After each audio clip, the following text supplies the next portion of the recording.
नमस्कार दोस्तों, कैसे हैं आप सब। दोस्तों आज के इस वीडियो में हम लोग बायोलॉजी के टॉप 50 प्रश्नों को कवर करने वाले हैं, जो दोस्तों आपके आने वाले हर एक एग्जाम्स के लिए काफ़ी ज़्यादा महत्वपूर्ण होगा।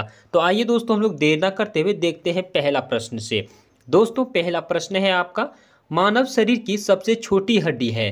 तो दोस्तों मानव शरीर की सबसे छोटी हड्डी कौन सी होती है? तो स्टेपीज होती है। कहाँ की होती है दोस्तों? ये कान में पाया जाता है। ठीक है, कहाँ पर? कान में। तो आपका राइट आंसर क्या होगा दोस्तों? ऑप्शन सी।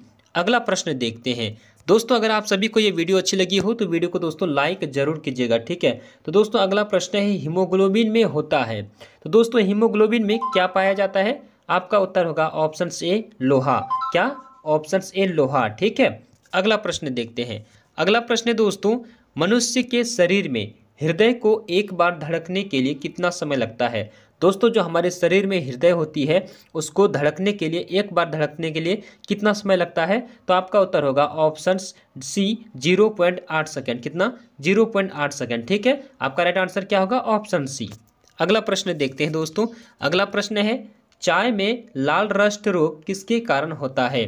चाय में लाल रस्ट रोग किसके कारण होता है? ध्यान दीजिएगा। तो आपका उत्तर होगा हरे शैवाल के कारण। किसके कारण? हरे शैवाल के कारण। ठीक है, अगला प्रश्न देखते हैं। पांचवा प्रश्न है दोस्तों। अगला प्रश्न है, एक सत्य फल परिवर्धित होता है। तो क्यों परिवर्धित होता है दोस्तों? वो किससे परिवर्धित होता है? तो आपका उत्तर होगा ऑप्शन सी अंडाशय से। ठीक है, एक सत्य फल परिवर्धित होता है किससे? तो अंडाशय से। ठीक है, अगला प्रश्न देखते हैं। अगला प्रश्न है दोस्तों, निम्न में से कौन सा एक कूट फल होते हैं? तो निम्न में से कौन सा ऐसा फल है दोस्तों जिसे कूट फल भी कहते हैं? तो आपका उत्तर होगा ऑप्शन सी। क्या होगा? Option C. अगला प्रश्न देखते हैं। अगला प्रश्न है दोस्तों, तारपीन का तेल किससे प्राप्त होता है? उत्तर होगा दोस्तों चीड़ से। किससे? चीड़ से। तारपीन का तेल किससे प्राप्त होता है? तो चीड़ से। अगला प्रश्न देखते हैं। अगला प्रश्न है दोस्तों आपका आठवां प्रश्न है, सबसे अधिक क्रोमोसोम किस में पाया जाता है? इंपॉर्टेंट प्रश्न है दोस्तों। तो आपका उत्तर होगा किस में? टेरिडोफाइटस में। टेरिडोफाइटस में जो है दोस्तों सबसे अधिक क्रोमोसोम पाया जाता है। ठीक है, अगला प्रश्न देखते हैं। अगला प्रश्न है दोस्तों, किस वर्ग के पौधों में बीज बनते हैं परंतु बीज नग्न रूप में पौधे पर लगे रहते हैं? किस वर्ग के पौधों में दोस्तों बीज बनते हैं परंतु बीज नग्न रूप में पौधों पर लगे रहते हैं? तो आपका उत्तर क्या होगा दोस्तों? Option A gymnosperm. क्या होगा? जिम्नोस्पर्म। ठीक है, ऑप्शन ए आपका राइट आंसर होगा। अगला प्रश्न देखते हैं दोस्तों। अगला प्रश्न है, लिटमस प्राप्त होता है। तो दोस्तों लिटमस किससे प्राप्त होता है? लाइकन से। किससे? लाइकेन से। ठीक है, ऑप्शन डी इस प्रश्न का उत्तर हो जाएगा। अगला प्रश्न देखते हैं। अगला प्रश्न है दोस्तों, प्रकाश संश्लेषण क्रिया में मुक्त होने वाली ऑक्सीजन कहाँ से आती है? यानी कि दोस्तों प्रकाश संश्लेषण क्रिया में मुक्त होने वाली जो ऑक्सीजन होती है वो कहाँ से आती है? तो ऑप्शन बी जल से। ठीक है, ऑप्शन बी कहाँ से? जल से आपका राइट आंसर होगा। नेक्स्ट प्रश्न देखते हैं दोस्तों। नेक्स्ट प्रश्न में है, पौधों में वाष्पोत्सर्जन की क्रिया किसमें होती है? पौधों में दोस्तों वाष्पोत्सर्जन की क्रिया किसमें होती है? तो आपका उत्तर क्या होगा? ऑप्शन डी पूरा पौधा। ठीक है, किसमें होती है? पूरा पौधा में होती है। अगला प्रश्न देखते हैं।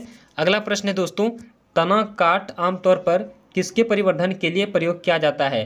तना काट दोस्तों आमतौर पर किसके परिवर्धन के लिए प्रयोग किया जाता है? तो आपका उत्तर होगा गन्ना के लिए। ठीक है, किसके लिए? गन्ना के लिए। ऑप्शन सी जो है आपका उत्तर हो जाएगा। अगला प्रश्न है कि मनुष्य के शरीर में पैर की हड्डी। तो दोस्तों मनुष्य के शरीर में पैर की हड्डी क्या होती है? संधारणीय होती है। क्या होती है? संधारणीय होती है। ठीक है, ऑप्शन बी जो है आपका राइट आंसर होगा। अगला प्रश्न देखते हैं। अगला प्रश्न है दोस्तों, टीबिया नामक हड्डी किस में पाई जाती है? तो आपका उत्तर होगा ऑप्शन बी टांग में। ठीक है, कहाँ पर दोस्तों? टांग में टीबिया नामक हड्डी पाई जाती है। आप ध्यान देंगे। अगला प्रश्न देखते हैं। अगला प्रश्न दोस्तों, निम्न में से किस एक की खेती पौधे का प्रतिरोपण करके की जाती है?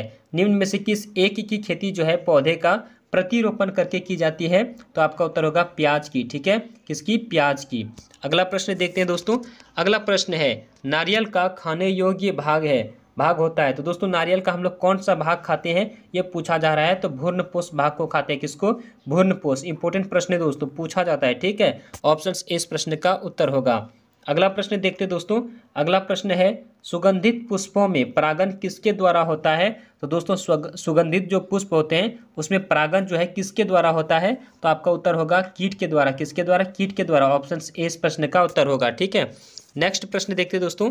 नेक्स्ट प्रश्न है, प्रकाश संश्लेषण की क्रिया में निम्नलिखित में से कौन आवश्यक है? तो दोस्तों प्रकाश संश्लेषण की जो क्रिया होती है उनमें किस चीज़ की आवश्यकता होती है?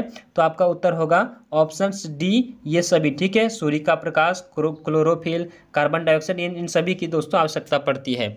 अगला प्रश्न देखते हैं। अगला प्रश्न है दोस्तों, वह यंत्र जिसके द्वारा तने की वृद्धि दर सही रूप में नापी जाती है, वह कौन सा यंत्र है दोस्तों जो कि तने की वृद्धि दर जो है सही रूप में नापी जाती है? तो आपका उत्तर क्या होगा? Option C, oxygenometer. कौन सी? ऑक्जेनोमीटर। ठीक है, ऑप्शन सी आपका राइट आंसर होगा। अगला प्रश्न देखते हैं। मानव शरीर की सबसे लंबी हड्डी है दोस्तों, मानव शरीर की सबसे लंबी हड्डी कौन सी है? तो आपका उत्तर होगा टीबिया। कौन सी दोस्तों? Sorry, femur. कौन सी हो गई दोस्तों? Option D, femur. ठीक है, अगला प्रश्न देखते हैं। अगला प्रश्न है दोस्तों, तंबाकू की पत्तियों में होता है। तो दोस्तों तंबाकू की पत्तियों में क्या पाया जाता है? निकोटीन। क्या पाया जाता है? निकोटीन। ठीक है, ऑप्शन ए इस प्रश्न का उत्तर होगा। अगला प्रश्न देखते हैं दोस्तों, भारत की प्रमुख धान्य फसल है। दोस्तों भारत की प्रमुख धान्य फसल कौन सी है? चावल। ठीक है, कौन सी? चावल। ऑप्शन सी जो है इस प्रश्न का उत्तर हो जाएगा। अगला प्रश्न देखते हैं दोस्तों। अगला प्रश्न है, दालें किसका एक अच्छा स्रोत होता है? तो दोस्तों दाल जो होती है वो किसके लिए एक अच्छा स्रोत होता है? तो आपका जो ऑप्शन ए प्रोटीन है वो राइट आंसर होगा। प्रोटीन जो है दोस्तों, दाल जो है प्रोटीन के लिए एक अच्छा स्रोत माना जाता है। अगला प्रश्न देखते हैं। अगला प्रश्न दोस्तों, लिटमस प्राप्त होता है, किससे प्राप्त होता है दोस्तों? लिटमस। आपका उत्तर होगा ऑप्शन डी, लाइकन से। यह सवाल दोस्तों दोबारा आ चुका है तो आप ध्यान देंगे। ऑप्शन डी जो है इस प्रश्न का उत्तर होगा। अगला प्रश्न देखते हैं। अगला प्रश्न है दोस्तों, सिल्वीकल्चर वनस्पति विज्ञान की वह शाखा है जिसमें वर्णन होता है। तो दोस्तों सिल्वीकल्चर जो वनस्पति विज्ञान की एक शाखा है दोस्तों, जिसमें किसके लिए वर्णन, किस चीज़ के लिए वर्णन किया जाता है? तो आपका उत्तर होगा कवकों के संवर्धन के लिए। ठीक है, कवकों के संवर्धन के लिए। ऑप्शन सी जो है इस प्रश्न का उत्तर होगा। अगला प्रश्न देखते हैं दोस्तों। अगला प्रश्न है, सर्वप्रथम रक्त परिसंचरण तंत्र का अध्ययन किसने किया था? सर्वप्रथम जो है रक्त परिसंचरण तंत्र का अध्ययन किसने किया था? तो आपका उत्तर होगा ऑप्शन सी, हार्वे ने। किसने? हार्वे ने। ठीक है, ऑप्शन सी इस प्रश्न का उत्तर होगा। अगला प्रश्न देखते हैं दोस्तों।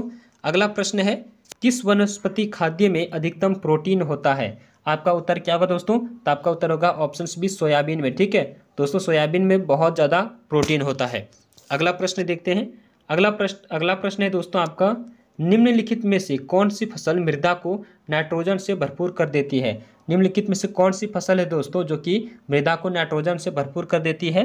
तो आपका उत्तर होगा ऑप्शन सी, मटर। ठीक है, ऑप्शन सी जो इस प्रश्न का उत्तर होगा। अगला प्रश्न देखते हैं। अगला प्रश्न है दोस्तों, पेस मेकर का संबंध किससे है? इंपॉर्टेंट प्रश्न है दोस्तों, कई बार पूछा गया है। पेस मेकर का संबंध किससे है? तो आपका उत्तर होगा ऑप्शन बी, हृदय से। किससे? हृदय से। ठीक है, ऑप्शन बी इस प्रश्न का उत्तर होगा। अगला प्रश्न देखते हैं। अगला प्रश्न दोस्तों, स्वस्थ मनुष्य में प्रति मिनट हृदय स्पंदन होता है, यानी कि दोस्तों स्वस्थ मनुष्य में 1 मिनट में कितने बार जो है हृदय जो है धड़कता है हमारा? तो आपका उत्तर क्या होगा? ऑप्शन बी, 72 बार। ठीक है, 72 बार। अगला प्रश्न देखते हैं दोस्तों। अगला प्रश्न है, चाय के पौधे का वनस्पतिक नाम क्या है? चाय के पौधे का वनस्पतिक नाम क्या है? तो थियासाइनेसिस। क्या है? थियासाइनेसिस। ठीक है, ऑप्शन बी जो है इस प्रश्न का उत्तर होगा। अगला प्रश्न देखते हैं दोस्तों। अगला प्रश्न क्या है, मटर पौधा क्या है? तो दोस्तों आपका उत्तर क्या हो जाएगा? बी, साग। क्या है? मटर पौधा इनमें से क्या है? साग है। ठीक है, नेक्स्ट प्रश्न देखते हैं दोस्तों। नेक्स्ट प्रश्न है आपका है दोस्तों, प्रोटीन जो कोशिका के भीतर उपयोग की जाती है किसके द्वारा संश्लेषित होती है? यानी कि दोस्तों प्रोटीन जो कोशिका के भीतर उपयोग की जाती है वो किसके द्वारा संश्लेषित की जाती है?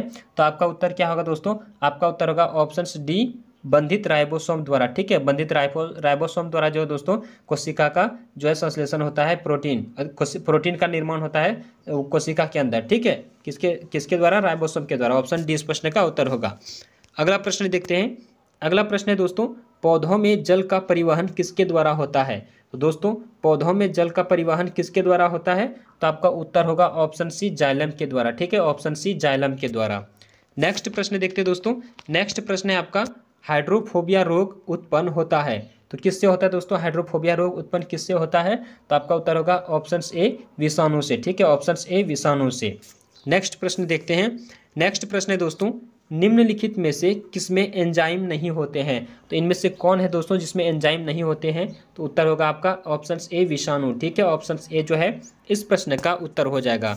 अगला प्रश्न देखते हैं दोस्तों। आलू में मोज़ेक रोग कारक तत्व है? यानी कि दोस्तों आलू में मोज़ेक रोग का कारक तत्व क्या है? तो आपका उत्तर क्या होगा? ऑप्शन डी जो है विषाणु। ठीक है, आलू में जो मोज़ेक रोग होता है दोस्तों वह किसके कारण होता है? तो विषाणु के कारण। अगला प्रश्न देखते हैं। अगला प्रश्न है रक्त का शुद्धिकरण कहाँ होता है? आपका उत्तर हो जाएगा ऑप्शन सी किडनी में। रक्त का शुद्धिकरण कहाँ होता है? रक्त को दोस्तों शुद्ध कौन करता है? तो किडनी। ठीक है, नेक्स्ट प्रश्न देखते हैं दोस्तों। नेक्स्ट प्रश्न है मानव शरीर में खून के शुद्धिकरण की प्रक्रिया को क्या कहते हैं? मानव शरीर में जो दोस्तों खून के शुद्धिकरण की प्रक्रिया होती है उसे क्या कहते हैं? तो आपका उत्तर होगा डायलिसिस। क्या होगी? डायलिसिस। ऑप्शन सी आपका राइट आंसर होगा। ठीक है, नेक्स्ट प्रश्न देखते हैं। नेक्स्ट प्रश्न देखते हैं दोस्तों। नेक्स्ट प्रश्न है एजोला क्या है? एजोला क्या है? तो आपका उत्तर होगा जलीय फर्ण है। ठीक है, क्या है? जलीय फर्ण है। ऑप्शन ए इस प्रश्न का उत्तर होगा। नेक्स्ट प्रश्न है दोस्तों। नेक्स्ट प्रश्न है निम्नलिखित में से किसे जैव उर्वरक के रूप में प्रयोग किया जाता है? आपका उत्तर हो जाएगा दोस्तों आपका ऑप्शन बी एजोला। ठीक है, निम्नलिखित में से किसे जैव उर्वरक के रूप में प्रयोग किया जाता है? तो एजोला को। ऑप्शन बी जो है दोस्तों आपका राइट आंसर होगा। दोस्तों कितना का आप सही मार पा रहे हैं तो आप कमेंट करके जरूर बताइएगा। नेक्स्ट प्रश्न दोस्तों आम का वनस्पतिक नाम क्या है? आम का वनस्पतिक नाम क्या है? तो मेंजीफेरा इंडिका। मेंजीफेरा इंडिका आपका राइट आंसर हो जाएगा। नेक्स्ट प्रश्न देखते हैं दोस्तों। नेक्स्ट प्रश्न है दलहन पौधे संबंधित है। दलहन पौधे संबंधित है दोस्तों, तो आपका उत्तर हो जाएगा ऑप्शन सी लेग्यूमिनोसी से। ठीक है, लेग्यूमिनोसी से आपका संबंधित है दलहन पौधे। आपका राइट आंसर क्या होगा? सी। नेक्स्ट प्रश्न देखते हैं। नेक्स्ट प्रश्न दोस्तों मनुष्य में कुल कितनी हड्डियां होती है? तो आपका उत्तर क्या होगा? 206। ठीक है, 206 है। मनुष्य में कुल कितनी हड्डियां होती है? 206। नेक्स्ट प्रश्न देखते हैं। नेक्स्ट प्रश्न दोस्तों मनुष्य की खोपड़ी में कितनी अस्थियां होती है? दोस्तों अब की बार पूछा है मनुष्य की खोपड़ी में कितनी अस्थियां होती है यानी कि हड्डियां होती है? तो आपका उत्तर क्या होगा दोस्तों? Option A 8। ठीक है, मनुष्य की खोपड़ी में कुल 8 हड्डियां होती है। अगला प्रश्न देखते हैं। अगला प्रश्न दोस्तों संसार का सबसे बड़ा पुष्प कौन सा है? यानी कि दोस्तों संसार यानी कि विश्व में सबसे बड़ा फूल जो होता है पुष्प वो कौन सा है? तो आपका उत्तर होगा रेफ्लेशिया। कौन सा? रेफ्लेशिया। ऑप्शन ए इस प्रश्न का उत्तर होगा। ठीक है, अगला प्रश्न देखते हैं। अगला प्रश्न है खैरा रोग किस फसल से संबंधित है? खैरा रोग किस फसल से संबंधित है? तो धान से। किससे दोस्तों? धान से। ऑप्शन ए इस प्रश्न का उत्तर होगा।